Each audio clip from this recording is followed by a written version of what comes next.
एक छोटी सी प्रार्थना से शुरू करेंगे। हे भगवान, आपका शुभ हो। हे दाता, मेरा शुभ हो। हे मेरे मालिक, सबका शुभ हो, सबका भला हो। हे ज्योति दाता, अपनी ज्योति का दान देकर हमारा अंधकार दूर करो। आत्म अंधकार में रहकर हमने अपनी क्या अवस्था बना ली है, और हमारे चारों ओर लाखों करोड़ों व्यक्ति अंधकार के वासी होने के कारण किस अवस्था में ढलते जा रहे हैं, इस हकीकत को देखने के हमें योग्य करो।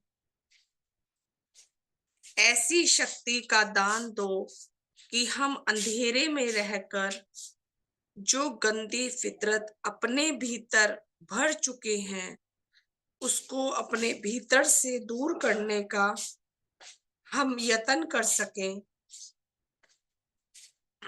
उच्च भावों को लाभ करने के समानों में परिवर्तित हो सकें।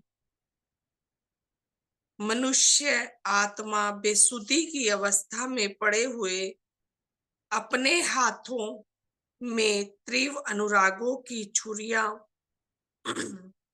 अपने हाथों में नीच अनुरागों की छुरियां लेकर अपने और अपने संबंधियों के गले पर फेर रहे हैं। ये लाइन पे ध्यान दें।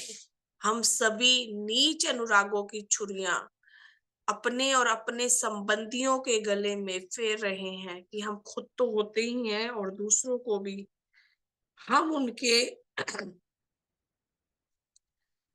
हाथों से वह छुरियां छीन लेने का कारण बन सके। जब हमें पता चल रहा है कि हम नीच अनुरागों की छुरियां लेके खड़े हैं, तो हम अपनी और दूसरों की छुरियां छीन सके। आपकी ज्योति के बिना न हम अपने आप को देख सकते हैं, न औरों की आत्मिक अवस्था देख सकते हैं।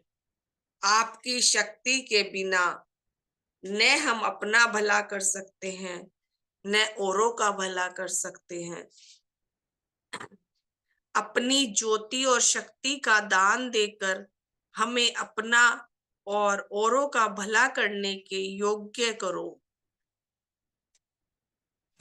आपके चरणों में ऐसी विनती है, और वह किसी तरह से हे भगवान पूरी हो, और हम सब उच्च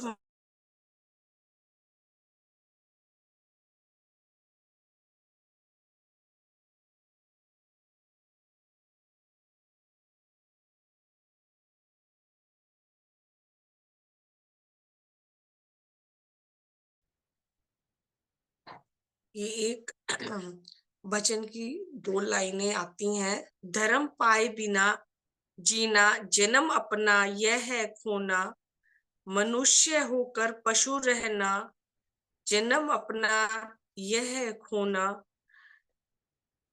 बिना धर्म के तो हम पशु के समान है गोबर का जो कीड़ा वह भी पेट तो भरता।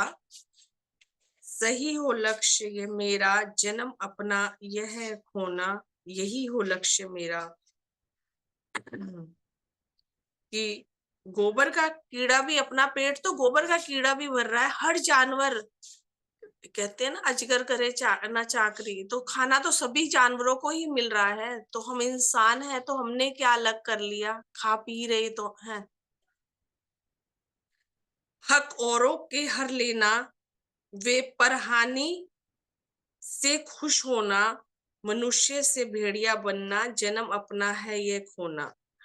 और इस लाइन में तो मुझे जो मनुष्य है, मैं 1-2 बार पहले भी इसमें कहा कि भेड़िए से भी ऊपर नजर आता है कि मनुष्य ने तो अपने ही भाई बहनों का गला काटना शुरू कर दिया। भेड़िया कम से कम भेड़िए को तो नुकसान नहीं पहुंचाता।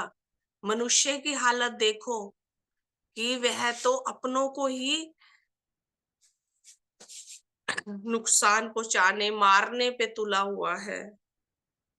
न औरों के लिए हिलना, उन्हीं से काम नित लेना, सिर्फ अपने लिए जीना, जन्म अपना यह है खोना। इतना स्वार्थी मनुष्य सबसे ज्यादा जो हो चुका, सिर्फ अपना ही अपना सोचता है कि अपना काम बनता, और बाद में बोलते हैं कि भाड़ में जाए जनता। सिर्फ अपना ही अपना काम सब मनुष्य,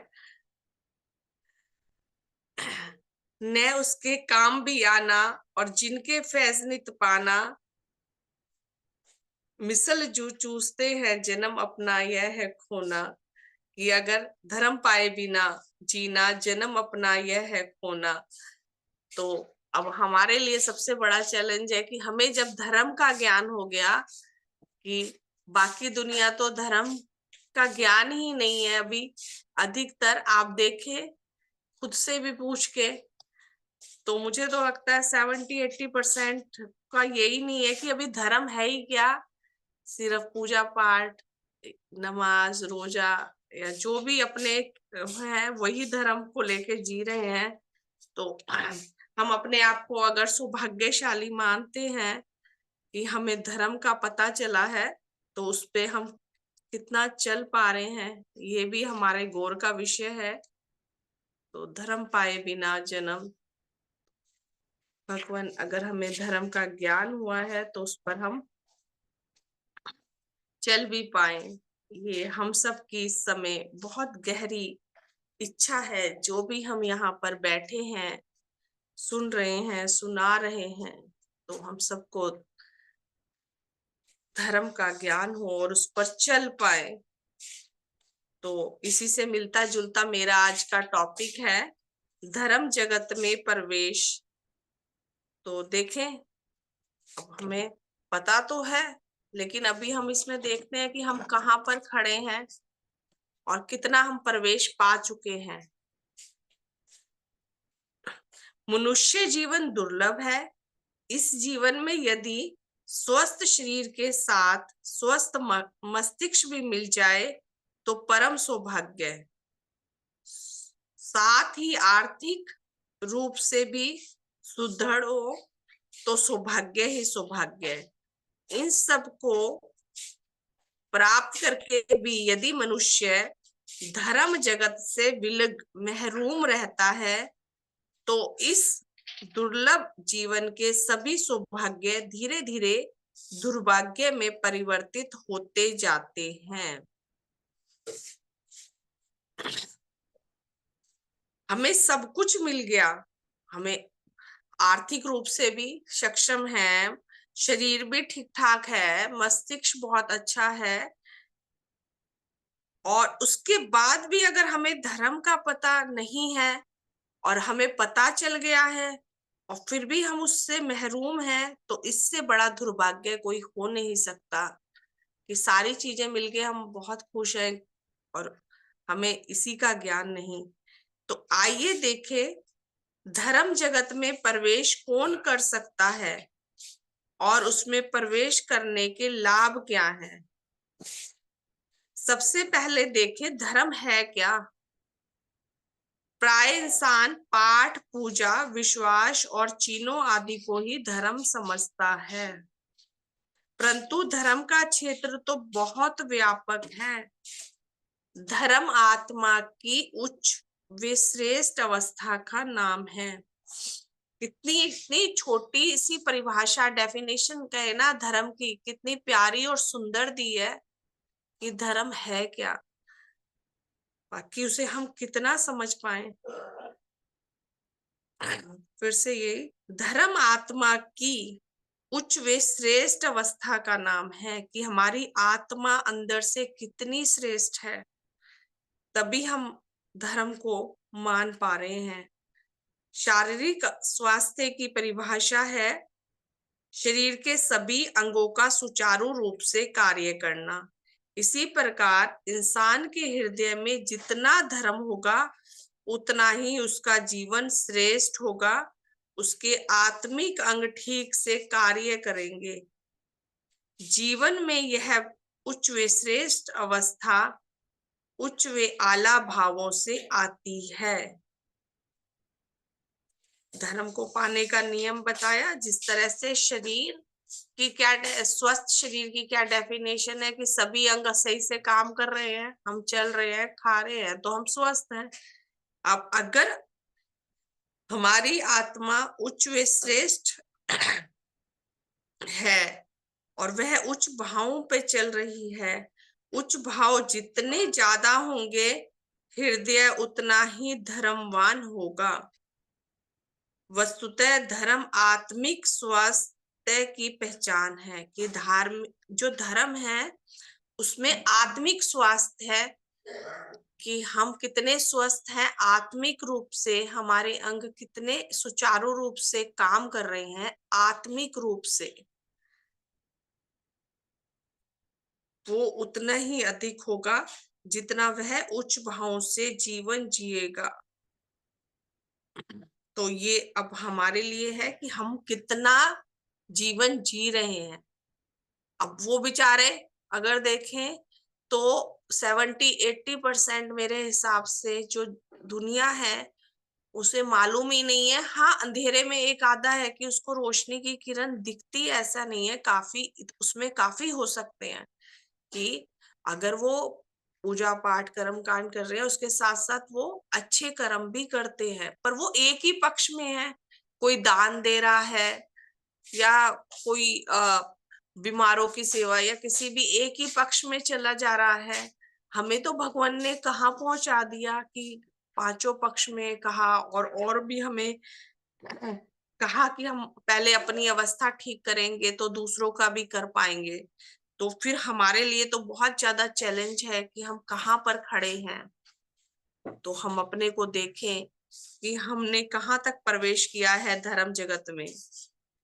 जैसे शरीर, धन और विद्या की अपनी अपनी दुनिया है, उसी प्रकार आत्मिक जीवन की भी अपनी अलग दुनिया है जिसका संबंध धर्म से है।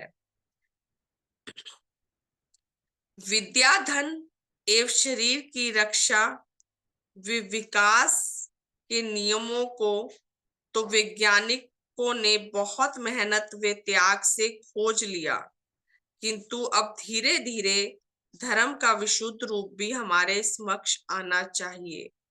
कि साइंटिस्ट ने हर पक्ष में इतनी तरक्की कर ली कि हम सबसे ज्यादा जो हमारी पीढ़ी है उसने ही देखा है। हमने वो चूल्हे और अंगीठियां भी देखी हैं और आज माइक्रोवेव भी हमारे पास ही है। जो हमारे बच्चे हैं उनसे पूछो चूल्हे के बारे में, अंगीठी के बारे में, तो कितना जानते हैं। तो कहाँ से कहाँ साइंस की तरक्की हमने देखी, इतनी फास्ट, इतनी तेजी से। अब धर्म के विषय में तो कोई साइंस दिखती ही नहीं। साइंटिस्ट भी जो है सबसे पहले कोई भी खोज करते हैं तो मंदिर में या जो भी अपना उनका धर्म है वहां पर जाते हैं, क्योंकि उनको भी किस पे, ऊपर वाले पे विश्वास है कि भाई भगवान है बैठा हुआ, ईश्वर बोलो तो।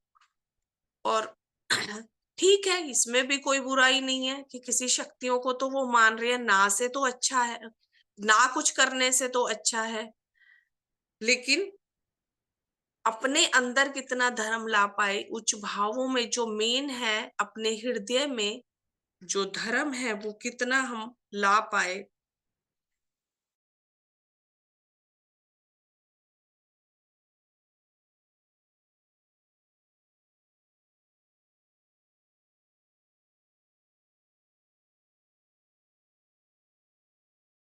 है, जरूरत है धर्म के विशुद्ध।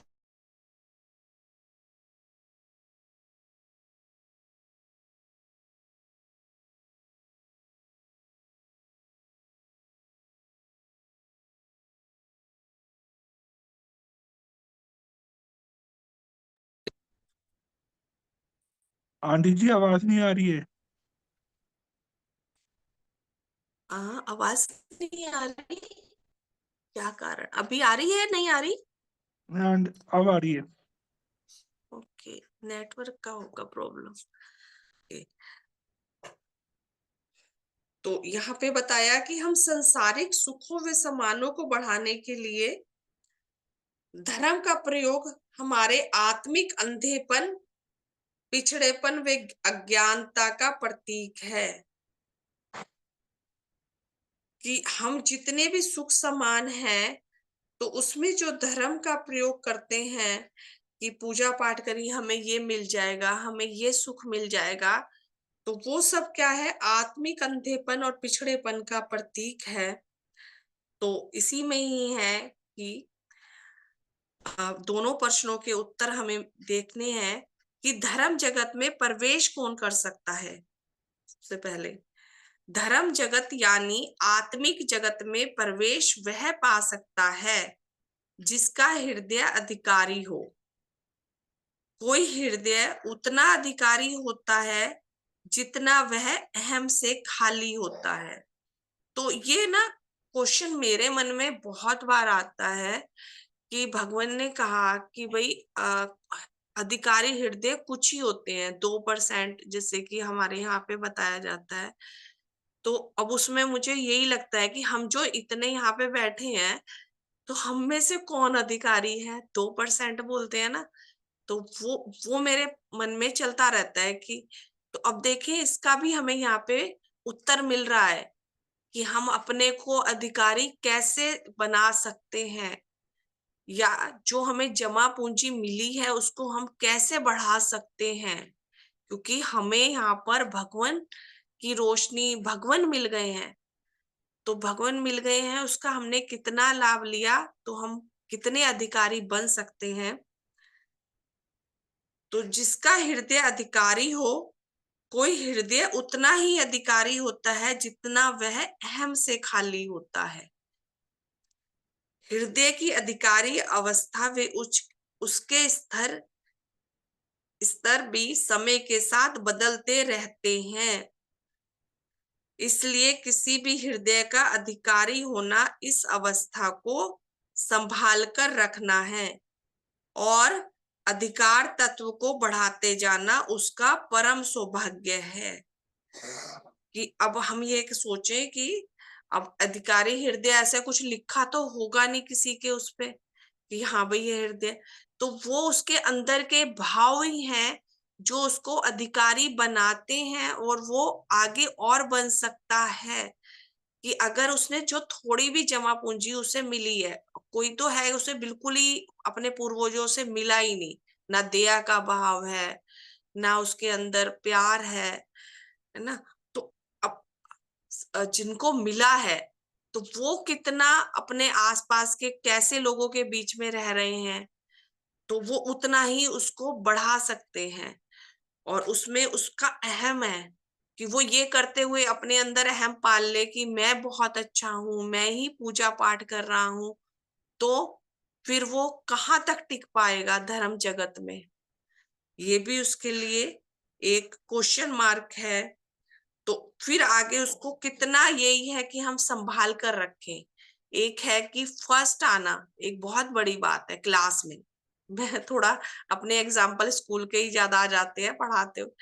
तो उस जो हम फर्स्ट आ रहे हैं या जो भी पोजीशन हम ला रहे हैं फर्स्ट सेकंड, वो बनी रहे आगे तक, उसे हम कितना संभाल पाते हैं, ये है मेन बात। एक बार आना कोई बड़ी चीज नहीं है, लेकिन आगे तक उसी अवस्था में उसी पोजीशन पे बने रहना, क्योंकि हमारे से भी जो आगे आने वाले बहुत लोग हैं, तो हम उसमें कितना टिके रहते हैं कि हम ऊपर नीचे की पढ़ाई में ही अगर हम लगाएं कि हम फर्स्ट आ गए तो हमें ईगो आ गया, चलो थोड़ा किताबें बंद करो, पढ़ लेंगे, हमें तो सब कुछ आता है। इसी तरह से भगवान ने भी हमें यहाँ पे ही बताया है कि अगर हमें ये ज्ञान हो गया है कि हाँ भाई हमें धर्म जगत का पता चल गया है, तो हम उसे कितना संभाल कर रख पाते हैं, तो तभी हमारा परम सौभाग्य है। और उसे बढ़ाते जाएं।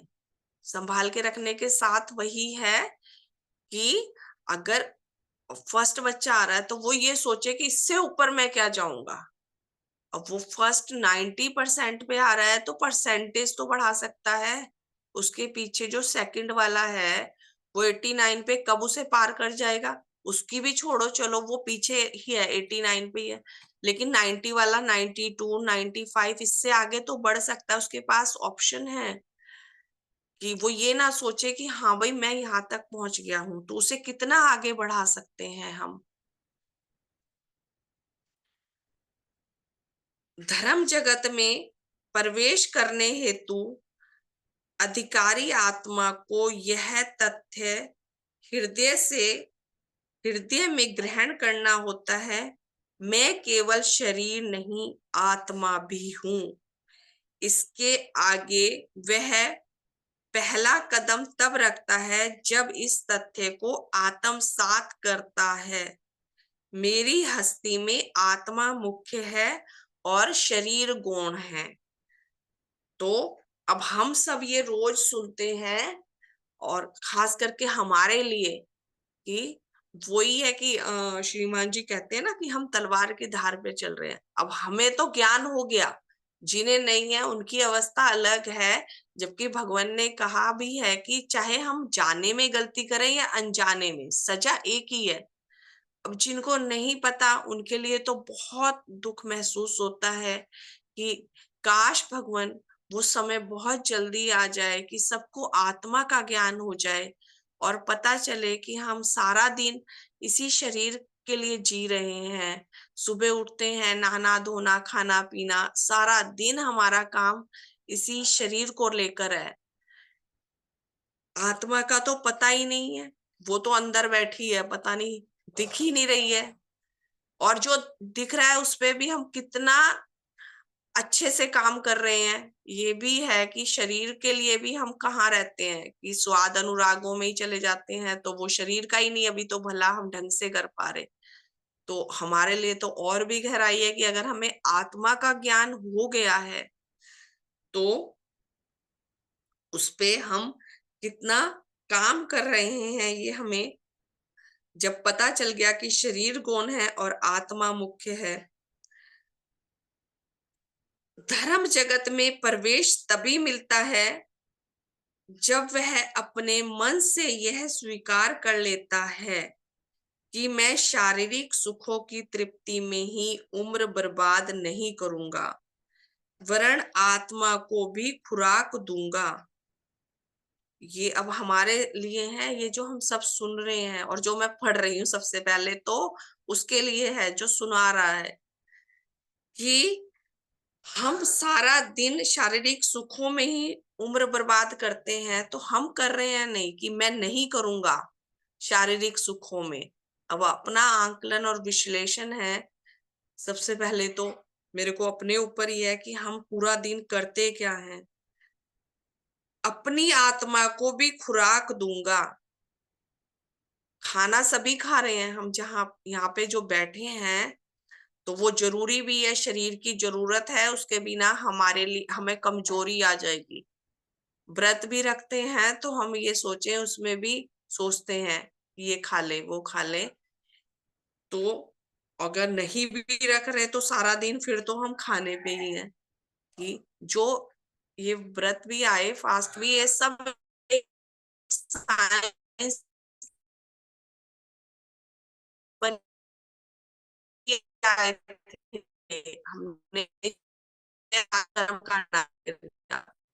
ये तो हम सबको ज्ञान हो ही गया कि ताकि हमारी बॉडी डिटॉक्स होती है, कि हमें एक दिन आराम दिए अपने पेट को। और इसमें हमने क्या कर दिया, केवल खा रहे हैं, मतलब सिर्फ ये नहीं है। तो उसके साथ शरीर के बारे में अपना ज्ञान प्राप्त करा तो पूरा आपकी आवाज क्लियर नहीं। आत्मा का खाना भी पता है कि उसको क्या चाहिए। रेनी जी, आपकी आवाज क्लियर नहीं आ रही। चुप हो। अभी हाँ, अभी आई। जी आंटी अभी जी ठीक अभी आ है। रही है। अच्छा, जो मैंने पहले बताया वो समझ में आया या दोबारा रिपीट करूं? हाँ, अर्पित जी दोबारा रिपीट करूं मैं? जी वो कर बीच में कट कट कट के आ रही थी, आप कर दो। मैं थोड़ा सा कर दो। हाँ जी, अभी आ रही है आवाज बिल्कुल? जी आंटी जी। अच्छा ठीक है, मैं ना शुरू से थोड़ी सी समरी बताती हूँ कि भाई धर्म जगत में प्रवेश का ही लेके चले थे हम टॉपिक। तो धर्म जगत में हमने कितना प्रवेश कर लिया है, ये हमारे लिए एक क्वेश्चन मार्क है कि हम जो यहाँ पर बैठे हैं, हम सोचते हैं कि हमें धर्म का बहुत ज्ञान हो गया है, हम धर्म के बारे में जान गए हैं बाकी दुनिया के मुकाबले, कि हमें असली में पता चल गया कि धर्म है क्या। धर्म आत्मा की उच्च अवस्था है, हम सबको पता है, नोट, इसमें कोई डाउट नहीं है। लेकिन अब यहाँ पर हमारे लिए प्रश्न है कि हमने उसमें प्रवेश कितना कर लिया, कि हम कहाँ तक उसमें पहुंच पाए हैं धर्म जगत में। औरों का तो बाद में है, जो हम चंद लोगों को भगवान की शिक्षा मिली, हमें पता चला कि भगवान ने साइंस बेस पे बताया कि हम सब ने और जो है फील्ड में और जगह साइंस में इतनी तरक्की कर ली है, और वो सबसे ज्यादा तरक्की किसने देखी? हमने देखी है। जो हमारे साथ की जनरेशन है कि साइंस ने कहाँ से कहाँ पहुंचाया है, कि इसमें भी मैंने बताया, एग्जाम्पल दिया था कि चूल्हे वाला, हमने चूल्हे और अंगीठियां भी देखी हैं, उसमें खाना खाया। और आज गैस और माइक्रोवेव भी हमने देखे। जो आज की पीढ़ी है उसने चूल्हा नहीं देखा, और जो हमारे से पहले की पीढ़ी थी उसने माइक्रोवेव और गैस नहीं देखे थे। स्टोव स्टोव तक तो आ गए थे कि स्टोव चलता था, हीटर चलता था, ये सारी चीजें थी, लेकिन ये माइक्रोवेव वगैरह ये देखे। तो हमारी जो पीढ़ी ने कितना कुछ देखा साइंस के, उसमें हमने अपनी आंखों के सामने कितनी तेजी से आगे बढ़ी है दुनिया, कि एकदम सब कुछ बदला है। फोन जैसी चीजें कि कुछ साल पहले ही देखें कि कहाँ था, कि फोन का नाम नहीं था, और आज हम यहाँ पे आमने सामने अमेरिका में बैठा आदमी हमें दिखाई देता है। कि एक वो गैजेट, या मुझे तो ये लगता है एक वो नहीं होता कि पहले बोलते थे कि कोई वरदान सा कि प्रकट हो गए कोई सामने, तो देखें एक बटन से ही प्रकट हो जाते हैं। तो साइंस ने कहाँ से कहाँ पहुंचाया, उसमें हम चमत्कार नहीं समझते कि भगवान जी ने कर दिया, कि हाँ भाई हमारे सामने ही आदमी आ गया। तो ये किसने है? फोन है, साइंस आई है। तो अब हमने उसमें धर्म के उसमें साइंस को लेकर आए। बाकी नहीं मालूम कि सब दुनिया वहीं पे ही चल रही है, जो शुरू से ही कर रहे थे वही हम करते आ रहे हैं। हमारे दादा परदादा ने जो करा वही हमने भी करा। उन्होंने शिव जी पे जल चढ़ाया तो हमने भी वही करा, क्योंकि ये एक मान्यता थी कि भाई भगवान जी प्रसन्न होते हैं, खुश होते हैं, और नहीं करेंगे तो भगवान जी नाराज हो जाएंगे। एक मन के अंदर बहुत बड़ा डर बिठा लिया हमने कि वाकई में भगवान जी गुस्सा हो जाएंगे, नाराज ना हो जाए भगवान जी। तो भगवान ने हमें वो रोशनी दिखाई, हमें दिखाया कि हमें कैसे पाना है, कि कैसे हम धर्म जगत में आगे बढ़ सकते हैं। कि सिर्फ जल चढ़ाने का नाम या कर्म कांड जो भी हम कर रहे हैं उसका नाम धर्म नहीं है। धर्म तो बहुत आगे की अवस्था है। धर्म क्या है? कि धर्म है हमारी आत्मिक अवस्था, हमारे उच्च भाव, हम कैसे भाव से जा रहे हैं। अगर चलो जल चढ़ा रहे हैं या हमने कहीं स्नान, तो पहले हम अपने भाव तो देखें कि वहां पे हमने जाके पाया क्या। हमने किसी के लिए बुरा तो नहीं सोचा, हमने किसी का बुरा तो नहीं किया, हमारे मन के अंदर क्या चल रहा है उस पे हम कितना ध्यान ले जा पाते हैं। तो हमारे लिए तो ये बहुत बड़ा एक चैलेंज है कि हम सबको इतना ज्ञान मिल गया, तो फिर हम उस पे कितना काम कर रहे हैं या नहीं कर रहे हैं। तो ये यहाँ पे मैं इसी के बारे में बता रही थी कि जो हमारा आज का टॉपिक है धर्म जगत में प्रवेश, हम कितना प्रवेश किया धर्म जगत में हमने। हमारी आत्मिक अवस्था कहाँ तक उच्च हुई। हम सुबह से उठते हैं अपने शरीर के लिए, खाना पीना नहाना इसमें है, तो शरीर को खुराक दे रहे हैं। आत्मा की खुराक का ज्ञान है कि आत्मा को भी भूख लगती है। सबसे बड़ी चीज तो आत्मा दिखाई ही नहीं दे रही है, तो उसकी भूख का तो तब पता चलेगा। दिखाई तो शरीर ही दे रहा है, तो शरीर को सुबह से शाम हम खाना दे रहे हैं। अब आत्मा का सबसे बड़ा क्या है कि आत्मा की जो भूख है, शरीर की भूख लगने लगती है थोड़े टाइम बाद। हमने खाना खाया, 2-3 घंटे रुके, फिर से भूख लगने लगेगी और हम खाना ढूंढेंगे या खाएंगे। लेकिन आत्मा की तो भूख दिखती ही नहीं है कि आत्मा को भूख लग भी रही है या नहीं लग रही है, हमें पता ही नहीं चलता। क्यों?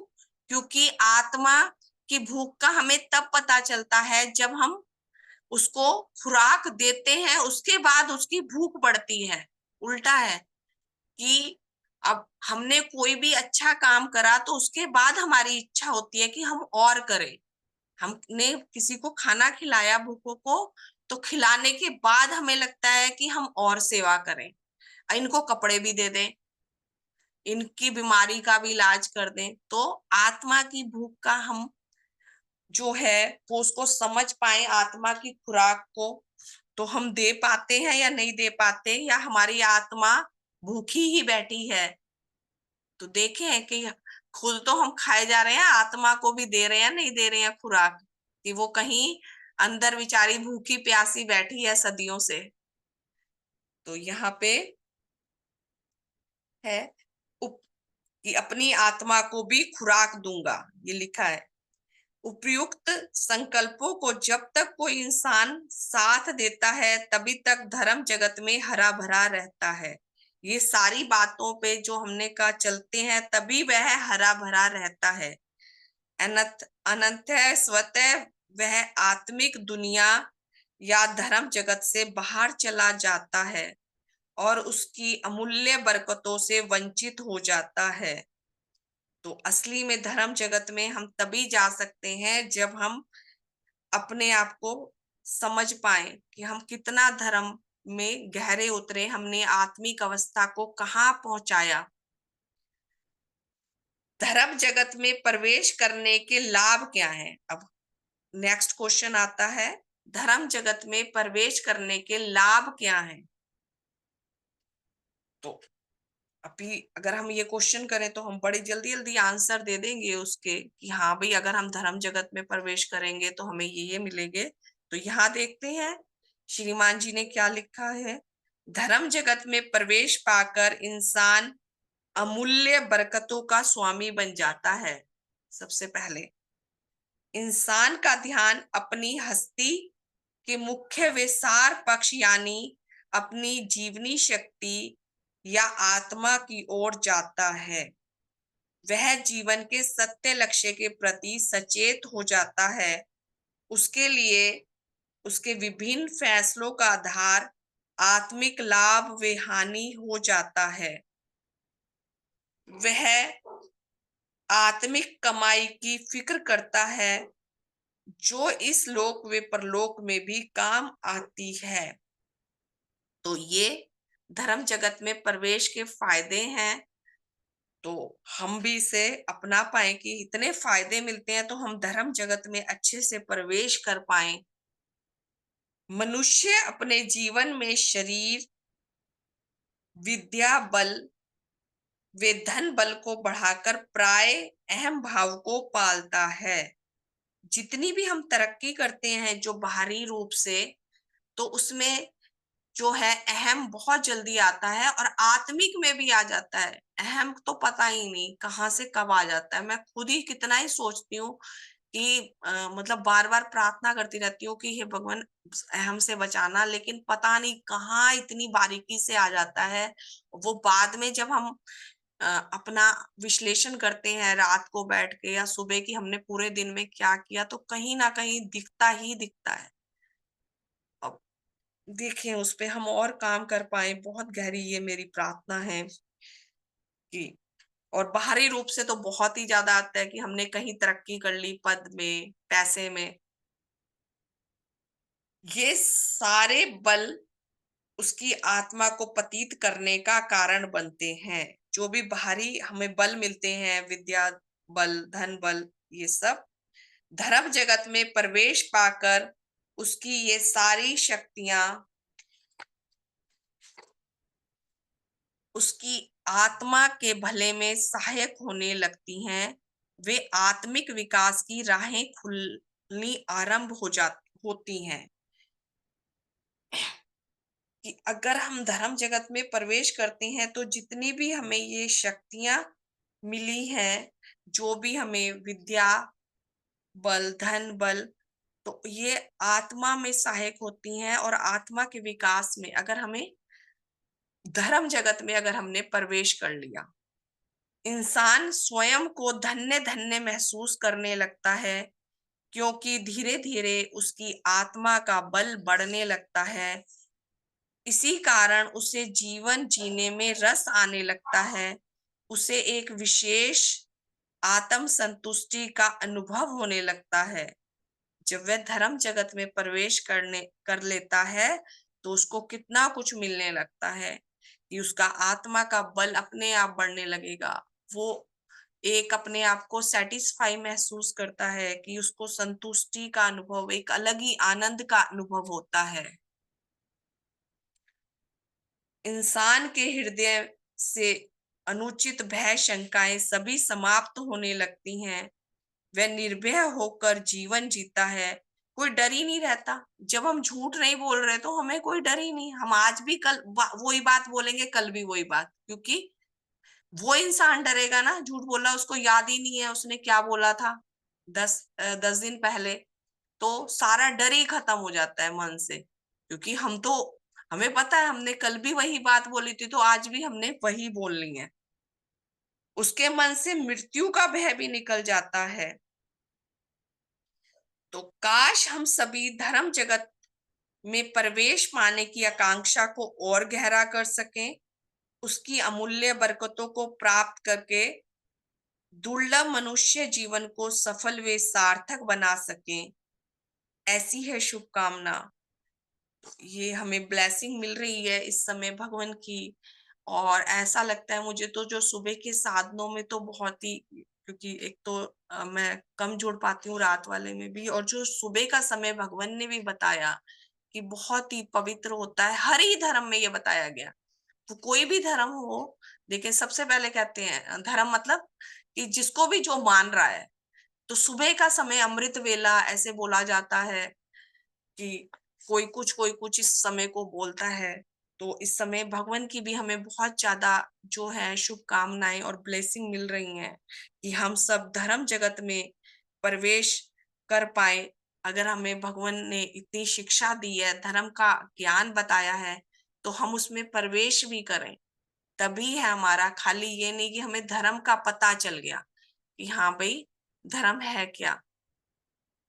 तो इसमें ही आप सभी का शुभ हो, तो हम सब इस चीज को जान पाए। और इसके लिए अभी हम सब जो है अपना भाव प्रकाश या ये प्रश्न है, इसका भी उत्तर देने की कोशिश कर सकते हैं कि अगर हो कि भाई हमने धर्म की, इसमें अभी अभी आया कि इससे पहले की लाइन में के मन में मृत्यु का भय भी निकल जाता है। कि जब हम धर्म जगत में आते हैं तो हम इतने निर्भय हो जाते हैं कि हमारे यहाँ सब कुछ खत्म हो जाता है, तो हमें मृत्यु का भय भी। तो हम खुद देखें, कल भी एक प्रश्न था कि जब हम जाते हैं शमशान घाट पे तो हमें क्या महसूस होता है। ये दोपहर में श्रीमान जी ने भी बताया था, तो हम सबने तो सुना था। तो अब हम भी ये लगाएं कि हमने कितना, कि पहले मैं अपने पे ही लगाती हूँ कि हम कहते तो हैं कि हाँ भाई, जब हमें कोई इतनी बड़ी आके बीमारी घेर लेती है, उस समय हमें थोड़ा सा लगता है कि हाँ भाई भय, कि हाँ भाई मृत्यु आ जाएगी। लेकिन हम सही हो जाते हैं तो हम कितना उससे, कि मृत्यु के भय से कितना निकल पाए, कि हम महसूस क्या करते हैं। ये क्वेश्चन मार्क है कि हम आज अपने आप को क्या महसूस कर रहे हैं, कि हम कल जा सकते हैं या नहीं जा सकते, या यहीं रहेंगे। तो कोशिश आप सबको मेरा क्वेश्चन समझ में आया होगा। अगर कोई डाउट हो तो फिर से रिपीट कर सकती हूँ। तो कृपया अपने भाव प्रकाश करें।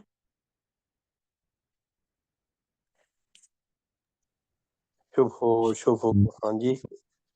हाँ, मेरा क्वेश्चन समझ में आया या फिर प्यारे से? धर्मसाथियों, आप चाहें तो अपने अनुभव शेयर कर सकते हैं। जैसा रेणु जी ने कहा है, तो बहुत ही सुंदर उद्बोधन है। कृपया बोलने का थोड़ा ना हमारा स्वभाव भी बनना चाहिए। कई बार हमारे अंदर भाव होते हैं वो, लेकिन हम संकोचवश कुछ बोल नहीं पाते। वो फिर धीरे धीरे ना, जिस भाव को हम काम करने का अवसर देंगे वो तो निखरेगा, आगे बढ़ेगा, नहीं तो फिर दब जाता है। मैं तो आपका क्वेश्चन रिपीट करूं कि हम अनुभव मृत्यु की भय से कितना निकल पाए? हम अपने को आज खड़ा करके देखें कि हम क्या महसूस कर रहे हैं मृत्यु के बारे में। बिल्कुल ठीक कहा जी। मैं अपनी घटनाएं बताता हूँ। जैसे परम पूज्य भगवान देवात्मा ने अपने जीवन की घटनाएं लिखी हैं कि वो 4 बार मृत्यु के मुख से निकले हैं। वो जैसे रामायण में आता है ना प्रसंग, कि सुरसा के मुख से हनुमान जी इतने छोटे अंदर जाके घूम के बाहर आ गए। वो तो खैर काल्पनिक बातें हैं, लेकिन सचमुच में भगवान देवात्मा ने अपने जीवन की 4 घटनाएं लिखी हैं जो वो मरते मरते बचे हैं।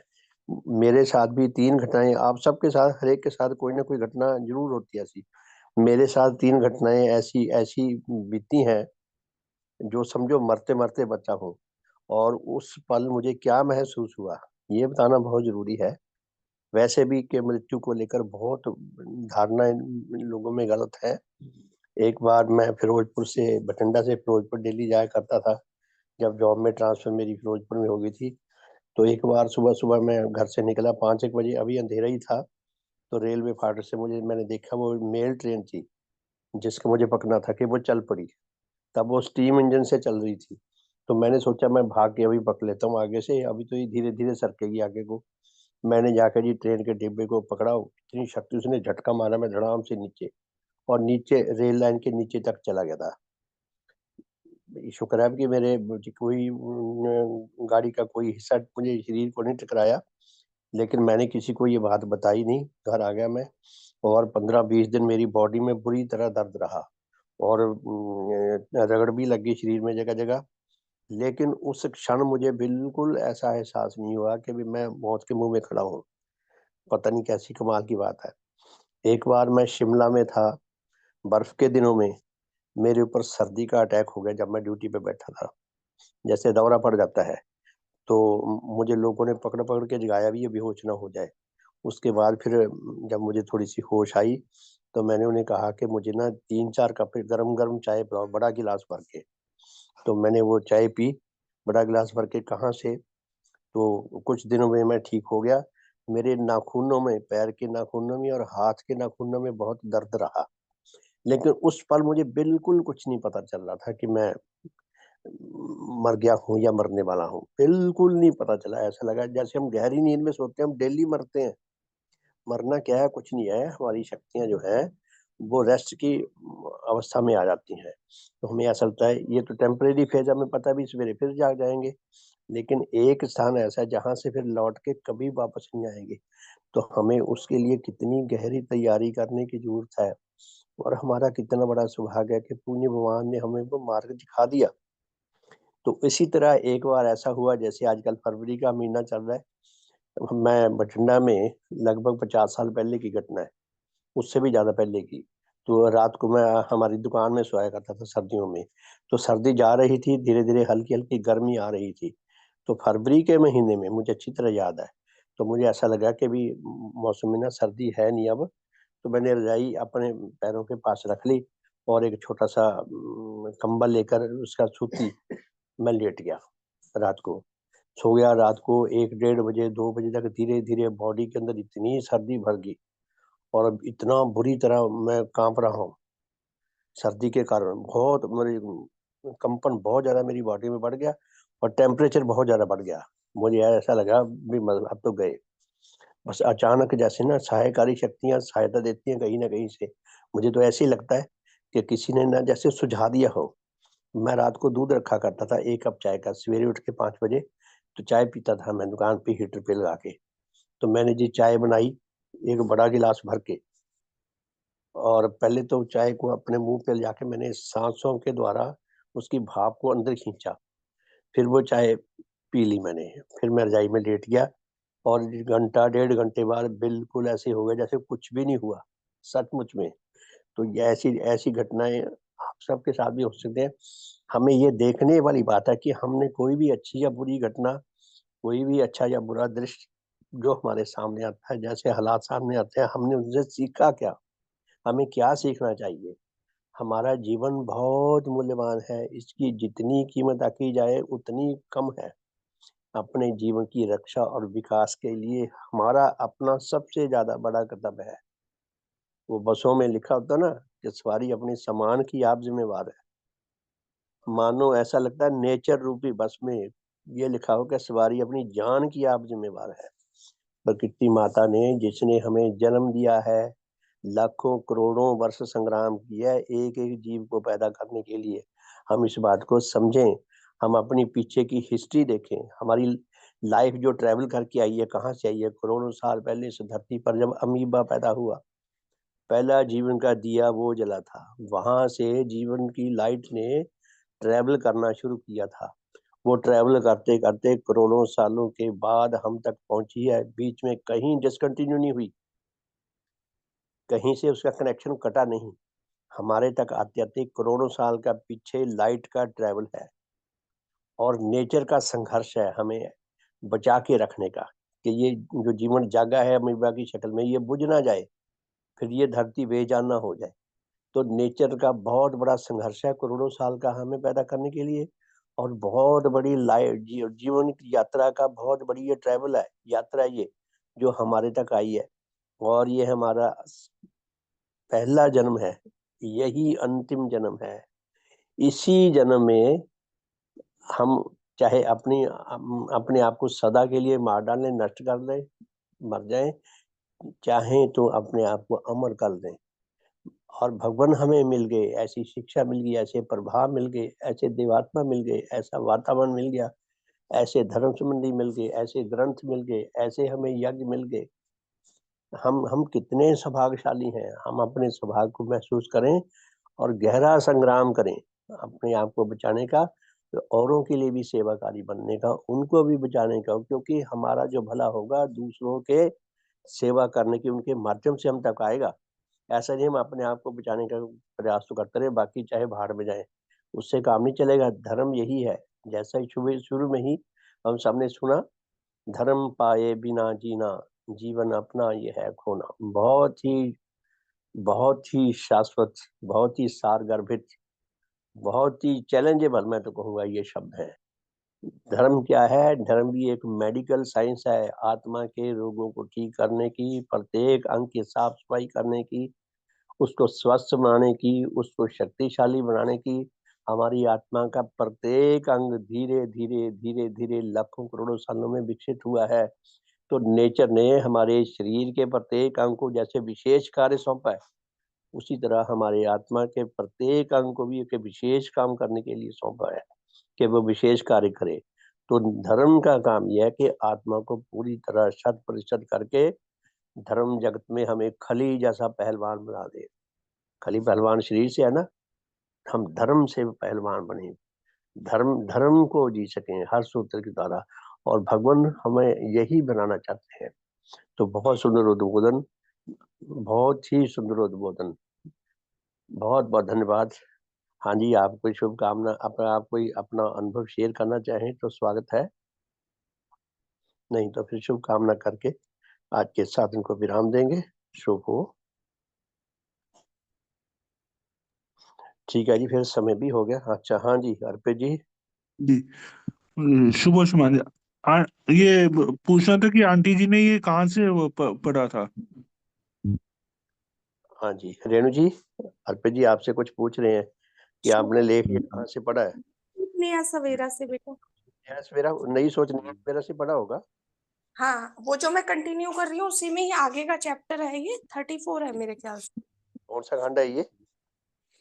भाग 2 है। सेकंड में जी जी हाँ।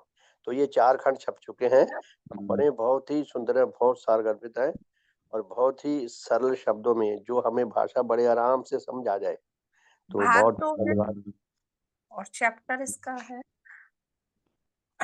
धर्म जगत में परम टॉपिक दूसरा था खंड ना। वो ढूंढेंगे। हाँ जी, हाँ, दूसरा खंड है, मैंने कहा उसमें ढूंढ सकते हैं उसपे इंडेक्स में। हाँ हाँ 29 है चैप्टर। हाँ, मैंने बहुत सारे व्हाट्सएप में डाले हुए भी हैं 2 खंडों के। वो बीच में और बेशी आ जाते हैं ना, फिर वो छूट जाता है, जो छूट गया वो पीछे रह जाता है। ये चीज है। तो बहुत बहुत धन्यवाद। शुभ हो। ठीक है जी, फिर ये शुभकामना करके आज के साधन को विराम देंगे। शिवांगी, एक अनाउंसमेंट भी करनी थी कि आज से योगा शुरू हो रही है। जिसको करना है वो हमें कांटेक्ट कर सकते हैं, और जो भी योगा करना चाहते हैं उसके लिए वीडियो ऑन करना जरूरी है। तो टाइम टाइम क्या रखा है योगा ये का? अभी ये 6:40 से कर। आप करवाओगे रमी जी? हाँ जी, अच्छा, मैंने क्या ये टाइम रखा है? दूसरा, हाँ लिंक, हाँ जी। हाँ दूसरे लिंक पे भेजा क्योंकि दूसरे लोग भी है ना, तो मैंने वो मीट गूगल मीट का लिंक टाइम क्या भेजा। रखा है? टाइम तो क्या वो रखा है रमी कांटेक्ट जी? कर ले, किसी का करने का मन होगा तो फिर मैं वो दूसरा लिंक भेज दूंगी। अच्छा अच्छा अच्छा, ठीक है जी, धन्यवाद। बहुत बहुत धन्यवाद। तो शुभकामना करके आज के साधन को विराम देंगे। हे परम पूजनीय सतदेव श्री देव गुरु भगवान, आप अद्वितीय धर्म जगत के अद्वितीय धर्म भवन के अद्वितीय शिल्पी हैं। सतगुरु, आपने ऐसे धर्म भवन का निर्माण किया है जिसकी निर्माण तिथि तो है, जिसकी विनष्ट होने की कोई तिथि नहीं है। आपके द्वारा निर्मित यह धर्म भवन नेचर की आत्मा है, विकास क्रम का मूर्त रूप है। विश्व में जहां जहां कहीं सच्चे धर्म के आकांक्षी आत्मा वर्तमान है, अधिकारी आत्मा वर्तमान है, सुपात्र जन वर्तमान है, उन सबके लिए आपके द्वारा निर्मित यह धर्म भवन अति सुंदर, अति हितकर, अति कल्याणकारी, उच्च जीवन रस प्रदान करने वाला, हमारे धर्म मार्ग को प्रशस्त करने वाला, उस धर्म मार्ग पर हम निरंतर चलते रह सकें उसके लिए हमें आध्यात्मिक बल प्रदान करने वाला स्थायी आश्रय स्थल है। भगवान, आपने अपने इस धर्म भवन में, आपने अपने इस धर्म जगत में हमें ग्रहण किया, हमें प्रवेश की प्रदान की। आपका बहुत बहुत धन्यवाद। आपका सब प्रकार से शुभ हो, सब प्रकार से हित हो, सब प्रकार से मंगल हो, सब प्रकार से कल्याण हो। सतगुरु, आपका सदा सदा के लिए शुभ हो। आपके परम श्रद्धेय माता पिता, दादा दादी, नाना नानी तथा अन्य सब महान पूर्वजों का शुभ हो। आपके सब वंशी जनों का, आपके सब सांसारिक संबंधियों का, आपके सेवक सेविकाओं का, आपके श्रद्धावानों का, आपके अनुयायियों का, आपके विश्वासियों का, आपके अनुरागियों का, हमारे इस लोकवासी तथा परलोकवासी सब धर्म साथियों का, उन सबके पूर्वजों का, उन सबके वंशीजनों का, उन सबके सांसारिक संबंधियों का, उन सबके दोस्तों मित्रों शुभचिंतकों का, उन सबके साथियों का, सबका भला हो, सबका शुभ हो। हे भगवान, हमारे श्रद्धेय माता पिता, दादा दादी, नाना नानी तथा अन्य सब पूर्वजों का, हमारे इस लोकवासी तथा परलोकवासी सब भाई बहनों का, उनके परिवारों का, उनके बच्चों का, उनके नाती पोतों का, हमारे सब वंशीजनों का, हमारे सब सांसारिक संबंधियों का, मनुष्य जगत का, पशु जगत का, वनस्पति जगत का, भौतिक जगत का, सबका शुभ हो, सबका भला हो, सबका मंगल हो, सबका कल्याण हो। हे भगवान, हे दाता, विश्व में जहाँ जहाँ भी अधिकारी आत्मा वर्तमान है, आपके देव प्रभाव उन तक शीघ्र शीघ्र पहुंच सके, सबके शुभ का, सबके भले का मार्ग प्रशस्त हो सके, हमारे धर्म संबंधियों की गणना में अधिक से अधिक वृद्धि हो, सारे मनुष्य जगत को, सारे मनुष्य जगत को आपके धर्म, आपके विज्ञान मूलक धर्म की छत्र छाया में आकर जीवन व्यतीत करने का सौभाग्य प्राप्त हो सके। आपके महान संस्था में अधिक से अधिक योग्य आत्मा, अधिक से अधिक उच्च जीवनधारी आत्मा आकर सेवारत हो सके, अपने मनुष्य जीवन को सफल कर सकें, सार्थक कर सकें, सच्चा आत्म कल्याण लाभ कर सकें, आपकी महिमा को उपलब्ध करके सारे संसार में फैलाकर आपकी प्रसन्नता लाभ कर सकें। हे सतगुरु, हे भगवान, काश नेचर में कोई ऐसी विधि विकसित हो सके जिससे अनाधिकारी आत्मा भी अधिकारी बन सके उन सबके भले का मार्ग भी प्रशस्त हो सके। सबका शुभ हो, सबका हित हो, सबका मंगल हो, सबका कल्याण हो। भगवान देवात्मा की जय। भगवान देवात्मा की जय। भगवान देवात्मा की जय। भगवान देवात्मा की जय। सबका शुभ हो, सबका हित हो, सबका मंगल हो, सबका कल्याण हो। आशमा जी ने चैटिंग में लिखा है, लिंक मांगा है। आशमा जी, ये हमारे पास लिंक आएगा ना, तो वो विज्ञान मूलक सत्संग वाले में भी डालूंगा और टेलीग्राम वाले में भी डालते हैं। और आपको अलग से भी मैं अगर जब भी मिलेगा तो आपको जल्दी मिल जाएगा, आपको अलग से भी भेजा जा सकता है। तो बहुत बहुत धन्यवाद। आप आ रही हैं रेगुलर, बड़ी खुशी मिलती है। कई साथी आ रहे हैं और रेगुलर आ रहे हैं, तो उनके अंदर कुछ है, उनके अपनों बुजुर्गों से कुछ अच्छी पूंजी मिली है। अच्छी पूंजी वाला जो है अच्छी जगह जाएगा, अच्छे लोगों में जाएगा, हितकर बातचीत सुनने के लिए, अपना भला करने के लिए, औरों के भले करने के लिए मार्ग में आगे बढ़ेगा, और बुरी वाला बुरी ओर जाएगा। तो हमारा कितना सौभाग्य है, हमारे शुभ परिवार का शुभ हो, हमारी ये मंगल यात्रा निरंतर चलती रहे, सारे मनुष्य जगत को इस धर्म यात्रा में जुड़कर सच्चा आत्म कल्याण लाभ करने का सौभाग्य मिले। सबका शुभ हो, हम सब में उच्च प्रेम आए, उच्च एकता आए, उच्च मेल आए। भगवान की कृपा हम पर निरंतर बरस रही है, हम उसका अधिक से अधिक सदुपयोग करने के योग बन सकें, सदुपयोग करके सच्चा आत्म कल्याण लाभ कर सकें, औरों के लिए भी अधिक से अधिक हितकर प्रमाणित हो सके। सबका शुभ हो। बहुत बहुत धन्यवाद। फिर शाम को मिलेंगे जी 4:30 बजे से 5:30, और रात को 8:40 से 9:30 बजे तक। तो बहुत बहुत धन्यवाद। सबका शुभ हो। मिलती है फिर शाम को। सुप्रभात। बहुत बहुत धन्यवाद। भगवान देवात्मा की जय। भगवान देवात्मा की जय। भगवान देवात्मा की जय। भगवान देवात्मा की जय। सबका शुभ हो, सबका हित हो, सबका मंगल हो, सबका कल्याण हो। बहुत बहुत धन्यवाद जी।